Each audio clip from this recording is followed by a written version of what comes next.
సూర్యాపేట జిల్లా కోదాడ పట్టణంలో ఇటీవల అనుమానాస్పదంగా మృతి చెందిన కర్ల రాజేష్ కుటుంబాన్ని ఎస్సీ/ఎస్టీ కమిషన్ చైర్మన్ బక్కి వెంకటయ్య పరామర్శించారు. రాజేష్ మృతి గురించి వివరాలు తెలుసుకుని ఆవేదన వ్యక్తం చేశారు. మృతుడి తల్లి లలితమ్మకు 4,12,500 రూపాయల ఆర్థిక సహాయం చెక్కును అందజేశారు. రాజేష్ మృతికి కారణమైన వారిపై చట్టపరంగా చర్యలు తీసుకుంటామని స్పష్టం చేశారు.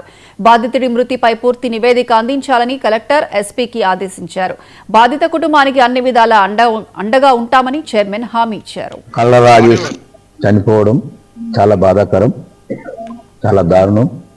దీన్ని ప్రజాస్వామ్యవాదులు మేధావులంతా కూడా ఖండించాలని చెప్పి నేను కోరుతా ఉన్నాను.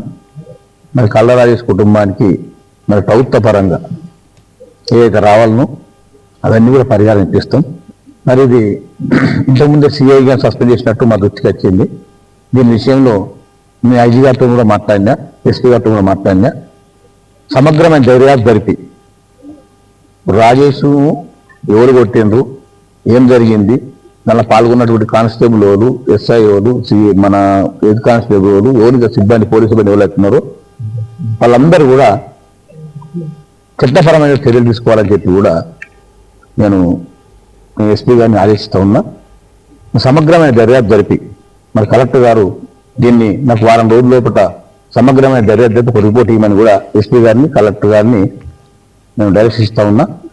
తప్పకుండా నాకు తగినటువంటి సమాచారం ఇస్తే తప్పకుండా నేను ఐజీ గారితో మాట్లాడి మరి ఎస్సీ/ఎస్టీ కమిషన్ శాఖాపరమైన నిర్ణయాలు ఏమిటి ఉన్నాయో తప్పకుండా తీసుకుంటాం.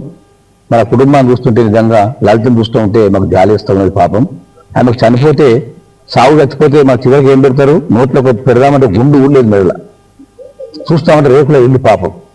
ఇంత దారుణాత్మక పరిస్థితిలో ఉన్నటువంటి ఒక దళిత వర్గానికి చెందినటువంటి, సామాజిక వర్గానికి చెందినటువంటి ఒక రాజేష్ను